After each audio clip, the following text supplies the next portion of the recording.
동양 철학 에세이 돌아보기 남은 이야기들. 무엇이 문제인가?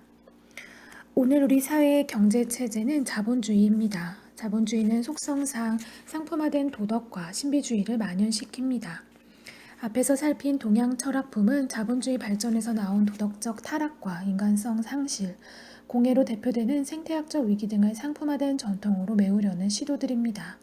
공자, 맹자, 순자의 유교는 도덕의 부재, 인간성 상실 같은 가치적 측면을 메우는 도구이고 아울러 자본주의 구조를 강화하는 틀입니다. 노자, 장자, 주역 등은 각박한 현실로부터 벗어나는 탈출구입니다. 이 같은 동양 철학품이 왜 문제인가? 그 문제점들을 짚어보면 무엇이 바람직한 동양 철학일까라는 물음에 대한 해답이 나올 것입니다. 첫째 문제는 개인주의입니다. 이러한 관심의 밑바닥에는 자신의 내면에 주관적인 틀을 만들고 거기에 안주하면서 자유를 누리려는 이기주의적 발상이 깔려 있습니다.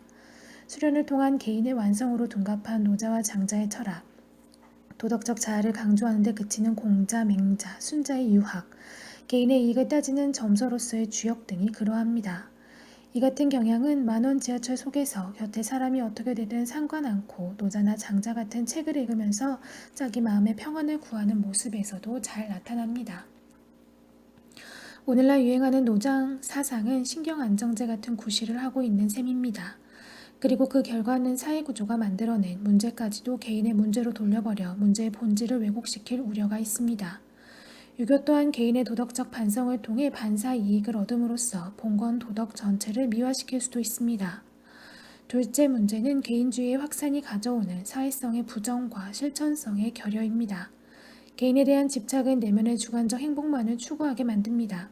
그 결과는 자신의 문제가 아니면 돌아보려 하지 않는 이기주의를 만듭니다.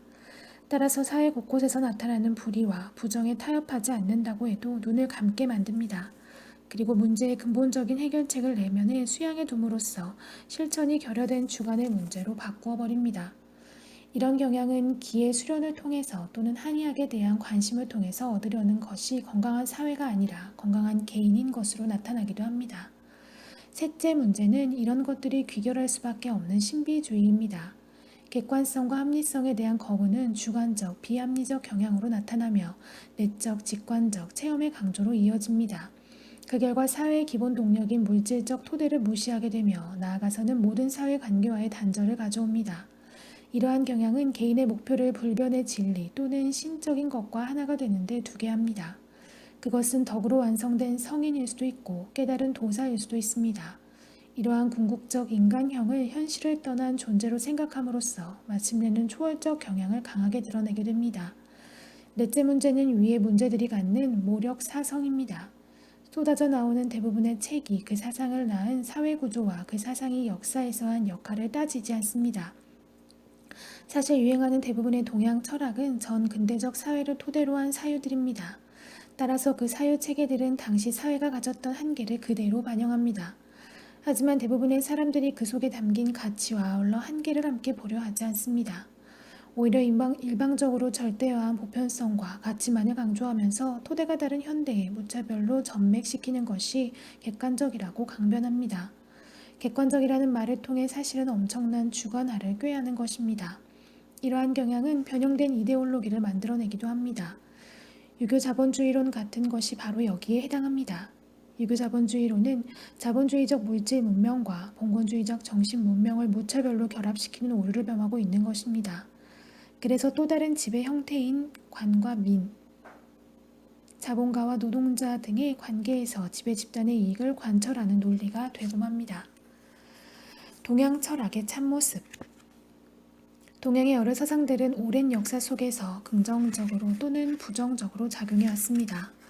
이런 점을 검토하고 반성해보지 않은 채 지금의 유행처럼 동양 철학을 되살려내는 것은 문제가 많습니다.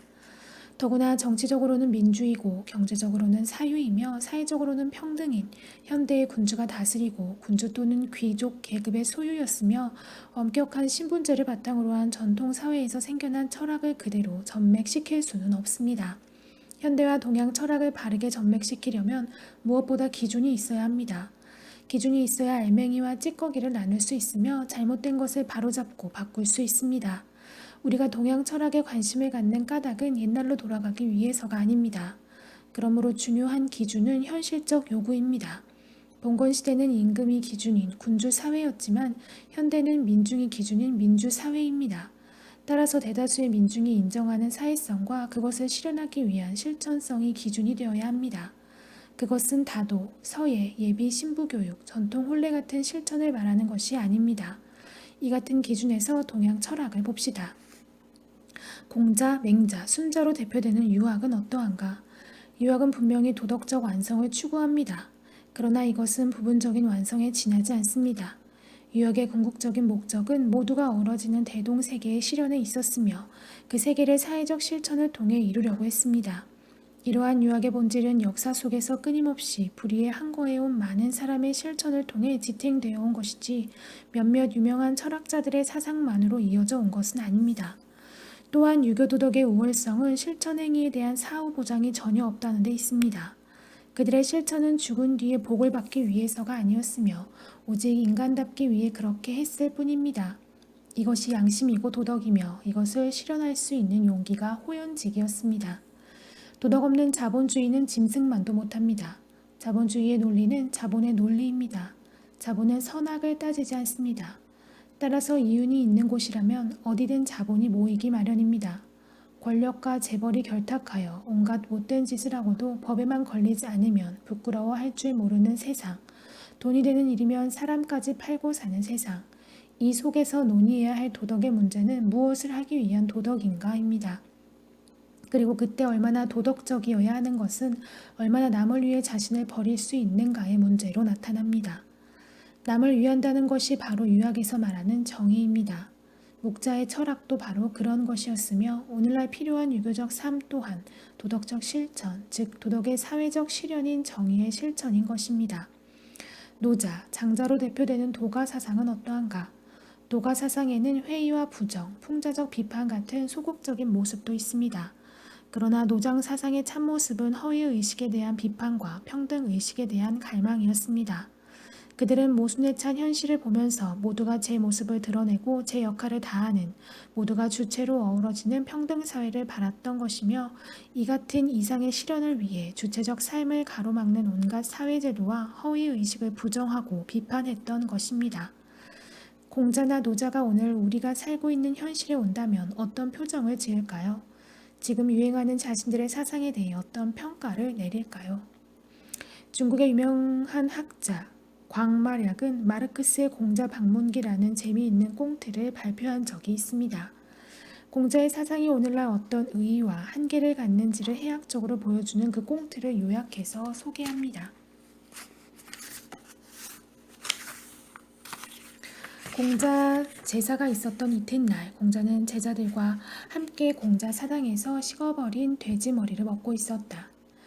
그때 젊은이 넷이 주홍색 오칠을 한 가마를 들고서 사당 안으로 불쑥 들어왔다. 가마 속에서는 뺨이 온통 수염으로 뒤덮인 서양인 하나가 나왔다. 그 사람은 다름 아닌 칼 마르크스였다. 그 이름은 요즘 인기가 높아서 이미 공자의 귀에까지 들려왔던 터였다.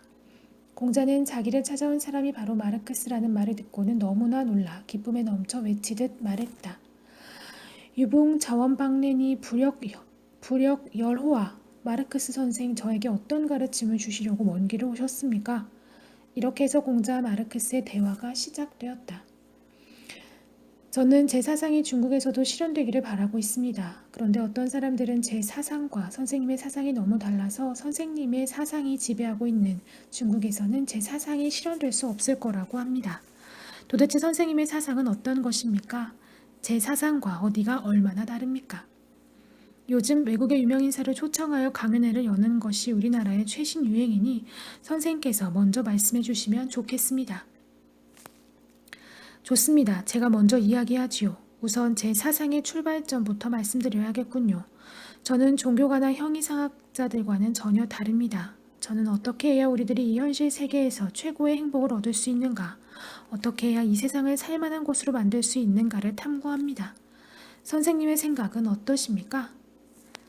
그건 제 세상의 출발점과 똑같군요. 그러면 어떤 세상이라야 우리가 최고의 행복을 누릴 수 있을까요? 정말 좋은 질문입니다. 제가 이상으로 삼는 사회에서는 모든 사람에게 재능을 발휘할 기회가 평등하게 주어지고 모두 생활 보장을 받아 굶주리거나 추위에 떠는 일이 없습니다. 이만하면 지상 천국이라고 할 수 있지 않을까요? 그렇다면 선생의 이상 세계는 나의 대동 세계와 완전히 똑같군요. 제가 문장 하나를 읊을 테니 한번 들어보십시오. 대도가 실행되면 천하는 공유된다. 덕 있고 재능 있는 사람을 뽑아 정치를 맡기니 모두가 화목하다. 노인들은 편안히 여생을 마칠 수 있고 젊은이들은 능력을 발휘할 곳이 있으며 아이들은 모두 양육된다. 이것이 대동 사회이니라. 어때요? 선생과 똑같지요? 공자는 목소리를 길게 빼며 읊다가 나중에는 자기 최면을 빠지는 듯 했다. 그러나 마르크스는 조금도 냉정을 잃지 않았다. 하지만 하고 힘을 주어 말한 마르크스는 연설을 하듯 말을 이었다. 저는 공상가가 아닙니다. 저는 역사와 경제를 깊이 연구한 결과 산업에 점차 발전하면서 자본이 소수인의 손에 집중되어 노동 계급의 투쟁을 불러일으키게 된다는 것을 증명해냈습니다. 그래서 혁명이 일어나는 것이지요. 아, 물론이지요. 저도 일찍이 적음을 걱정 말고 균등하지 못함을 걱정하라고 말했지요.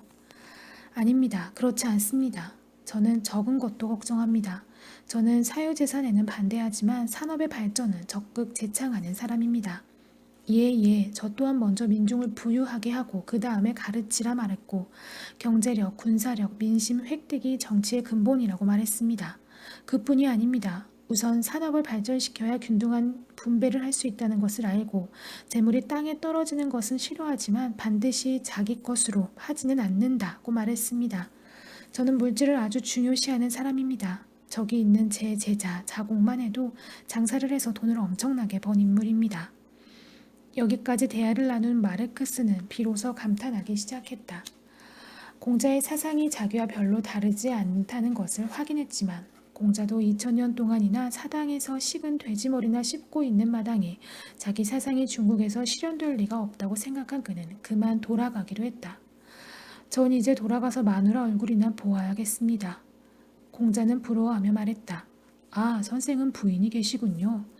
왜 없겠습니까? 제 마누라는 제 동지인데다 굉장히 예쁩니다. 공자는 마르크스가 부인 자랑을 늘어놓는 것을 보고 길게 한숨을 내쉬며 탄식했다. 모두가 부인이 있는데 나 혼자만 없구나. 그러나 공자는 이내 안색을 바꿔 마르크스에게 말했다. 하지만 저는 우리 집 어른을 공경함으로써 남의 집 어른에게까지 미치고 우리 집 아이들을 사랑함으로써 남의 집 아이들에게까지 미친다고 말한 적이 있습니다. 따라서 내 처를 사랑함으로써 남의 처에게까지 미치니 선생의 부인 또한 내 처 아니겠소? 마르크스가 이 말을 듣고 깜짝 놀라며 소리쳤다. 아니, 저는 공산을 외칠 뿐인데 선생님은 공처까지 주장하시는군요. 선생님은 저보다 더 위험한 인물입니다. 그리고는 서둘러 사당을 빠져나갔다. 그는 공자가 정말로 유럽까지 쫓아와 자기 부인을 공유하자고 할까봐 내심 두려웠던 것이다.